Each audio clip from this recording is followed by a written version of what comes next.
warm welcome from GeoConnect Asia. I'm here with Donny. Donny is Earth Observation and Geospatial Lead at Arup.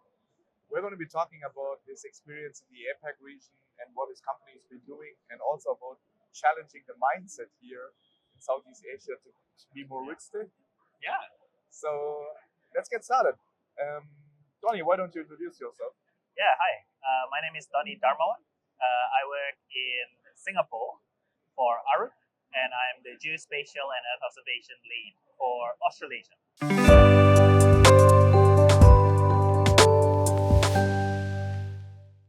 So at Arup, we are an independent consultant. We also are employee-owned, so a lot of our work, it really depends on what we want to do. It's not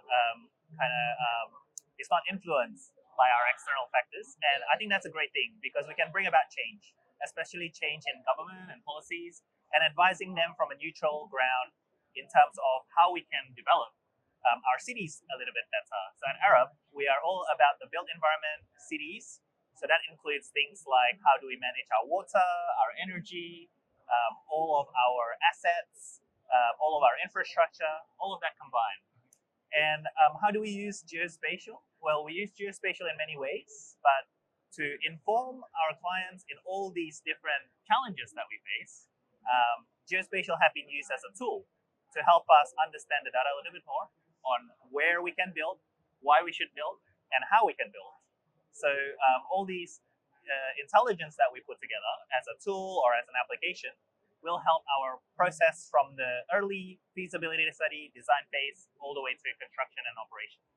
So basically, you help organizations throughout the entire value chain. Absolutely, right? we do help clients for the entire life cycle of their project.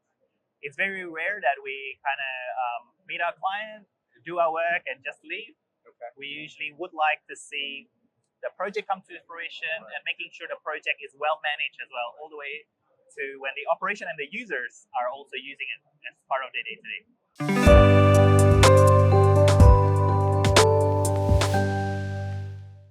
Being located in Singapore, I think it's a really great advantage for us because not only do we get our expertise from all around the world globally, but within Australasia, we can take lessons from all the infrastructure that have been built in Singapore and also in Australia, and also bring that into the forefront to our cities that is starting to be built up.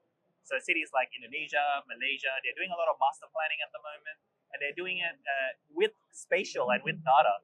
So it's a great place to be because not only is it a challenge, but it also brings opportunity to collaborate together to get lessons from what we've learned from what we built previously and how we can translate that into our projects. Speaking of collaboration and learning from best practices set across the world, is there a particular insight that you believe that the Asian and the Australian market can learn from the, let's say, markets which have already done a large-scale infrastructure rollout? Yeah, absolutely. I think working in Southeast Asia region, a lot of our standards, policies, and best practice perhaps is not shared as much as we can.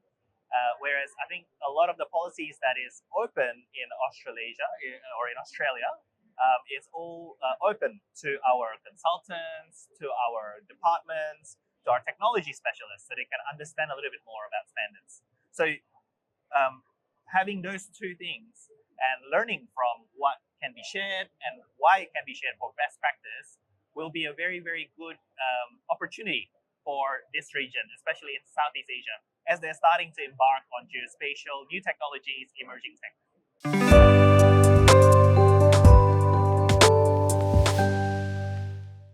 Yeah, so Arup just did a study actually in Singapore called U-Heat. It's a study of our urban heat index, and we did a study for one of the hottest days in Singapore in 2022. So using that, we can actually inform our clients why is it hot in a particular area and what policy mitigation design changes that we can make for climate change, but also to make sure that our people are comfortable to live in there. Yeah. So you see climate change as one of the driving factors, or climate mitigation as one of the driving factors that will drive adoption Absolutely, yeah. Climate change and I would say the Sustainable Development Goals is one of our key points in using geospatial to make a better world. We need to use what technology and data that's out there, and to help us answer questions. So, using the UHEAT example, I think that's when we can utilize our data in its massive form to inform our government and our policymakers and our developers how we can make a better city.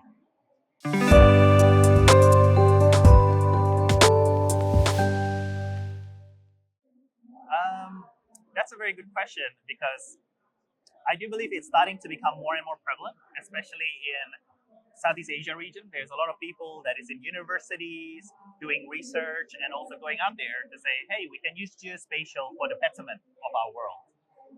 Back in Australia, I actually was involved in our mentoring program where our seniors or people who are really, really involved in geospatial over 10, 20, 30 years mentor the younger generation, people from students or early careers, and they can actually learn from each other, where the older generation can learn from the newer generation and vice versa, because they want to know what is the new emerging tech, but also the younger generation can learn from the experience that they have. So I think although it is not in the tips of our tongue at the moment, I think it's getting there, and it's the more we promote it, wherever we are in this GeoConnect, I think everyone have an agenda here to promote geospatial for our policymakers, for our governments, and everyone. That's also one of the reasons we're talking to you. Exactly. We want to have more stories of people working on geospatial out there. Yes. So it was a pleasure, Donny. Thank you very much for your time. Thank you.